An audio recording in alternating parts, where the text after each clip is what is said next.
How can you find a house or an apartment to rent in Da Nang? Today I'm going to tell you about the 3 different types of rentals there are, how you're going to find them, and how you can negotiate the best price. I'll also show you a little bit around my own house here. It's a 4-bedroom house and I pay $470 a month. Actually, it's a 3-bedroom because one of the rooms is off limits, but I'll show you that later. For now, come inside, I'll show you around.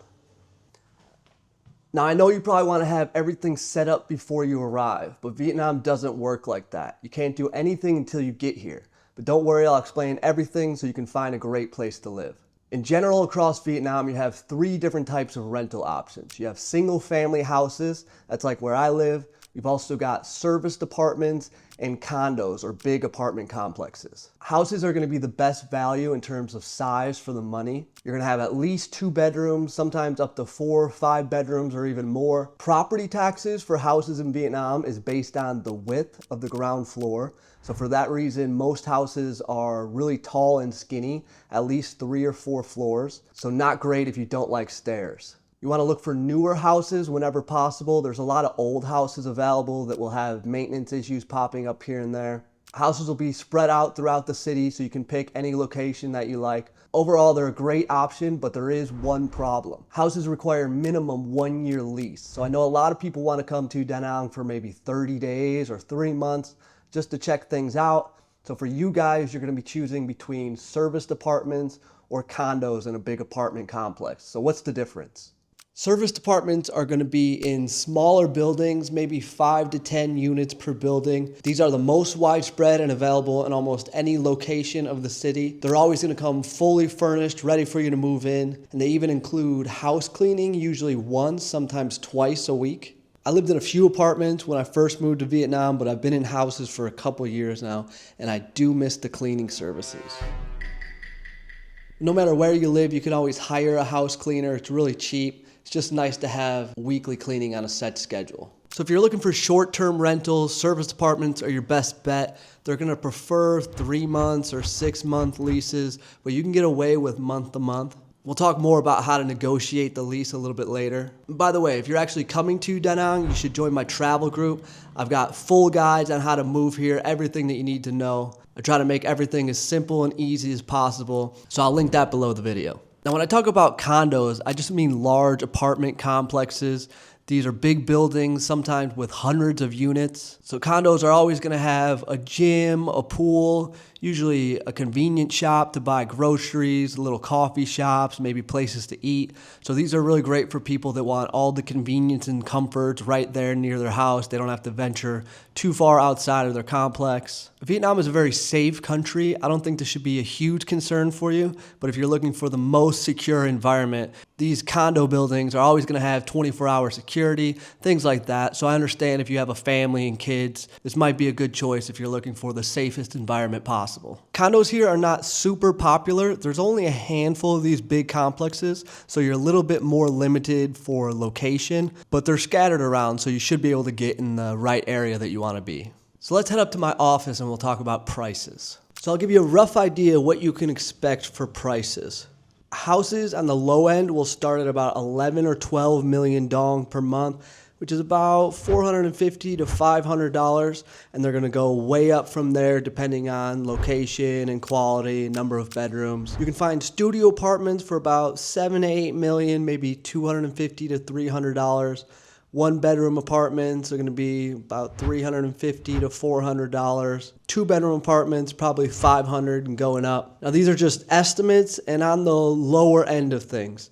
You can go real cheap if you want to, but you're not going to get great quality. If you want a place that's going to be comfortable and up to kind of Western standings, you're going to spend about $300 minimum. There's a lot of things that go into the price. Obviously, the location, the closer you get to the beach, you're going to pay more money. Some buildings will have a pool and maybe a little gym available, but some places won't have anything. For all 3 types of rentals, you're going to pay 1 month rent and 1 month deposit up front.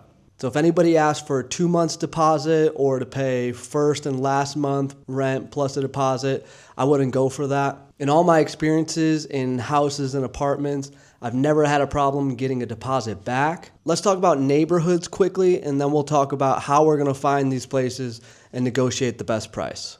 Da Nang has a beach side and a city side that's divided by the Han River that runs parallel to the beach. You're definitely going to save money if you look on the city side, but most people are going to want to live on the beach side. And if you're coming to Da Nang for the first time, I think you'll be more comfortable on the beach side. The most popular area that people stay in is called My An. You might also hear it called An Thung.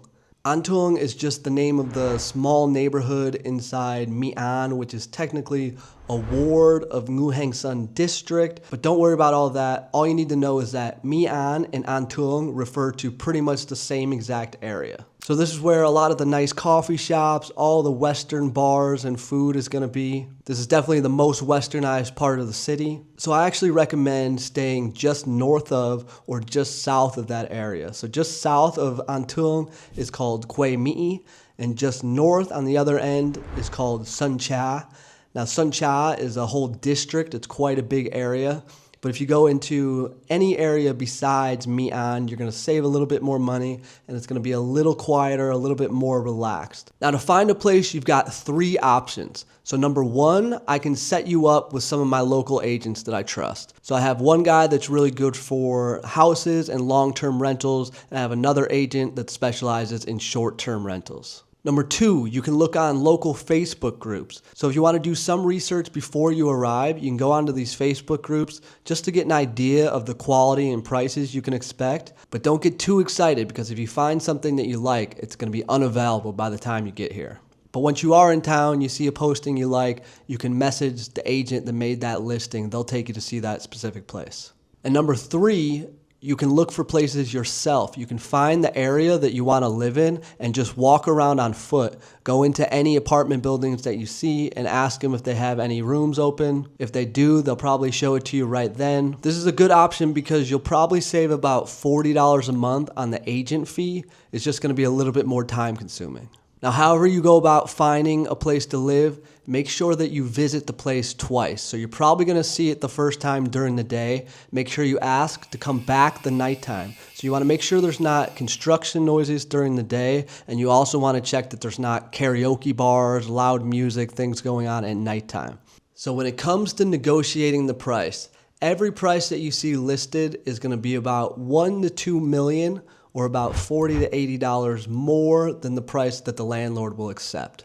So you always want to come down a little bit on the price. Vietnamese people expect you to haggle, they expect you to bargain a little bit. Now, if you're doing month-to-month rentals, you don't have much room to bargain. You might have to go with the price that you see. But if you're willing to stay longer term, you have a lot more room to work with. So landlords are starting to expect people wanting to pay month to month or maybe 3-month leases. So if you sign a lease for 6 months, you've got a little bit more room to negotiate. Obviously, if you go up to a year, you got even more room to negotiate. The second thing that can help you out is if you're willing to pay more money up front. So maybe you agree to sign a lease for 6 months. If you say, I'll pay the 6-month lease up front, you can definitely ask for a few million off the price. Now, you do want to be careful about paying too much money up front.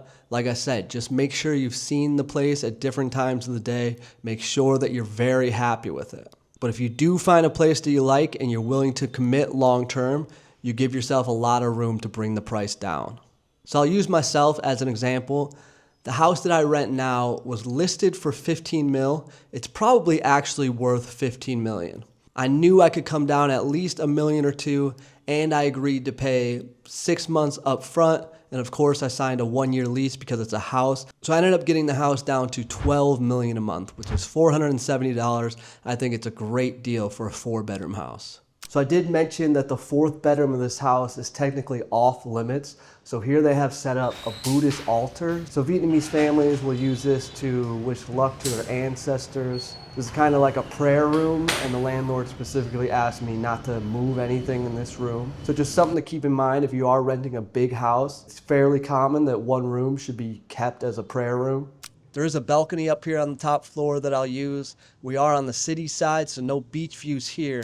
But I do have a look down into the local market, so I'll sit up here, drink my coffee, watch people go about their business. So whatever type of place you're looking for, I think you'll find something that you're really happy with in Da Nang. If you want to watch the next video, I do some apartment tours around the city. Subscribe to the channel if you're coming to Da Nang, and I'll see you in the next one. Peace.